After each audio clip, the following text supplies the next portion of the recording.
Hello friends, Israel, America, Iran వార్లో Iran Gulf countries మీద attack చేసిందని విన్నాం.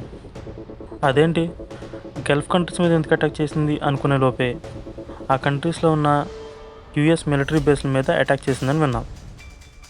ఇంతకీ అమెరికా మిలిటరీ బేస్లు అక్కడెందుకు ఉన్నాయి? 1990లో గల్ఫ్ యుద్ధం తర్వాత జీసీసీ అంటే గల్ఫ్ కోఆపరేషన్ కౌన్సిల్ దేశాలు యుఎస్తో ఒప్పందాలు చేసుకున్నాయి. హర్ముజ్ సముద్రం సంధి వంటి చమురు షిప్పింగ్ రూట్లు చమురు ఉత్పత్తి దేశాలను కాపాడటానికి యుఎస్ మిలిటరీ బేస్లో ఉపయోగపడతాయి. అలాగే ఇరాన్, ఇరాక్ దేశాల నుండి రక్షణ కోసం కూడా.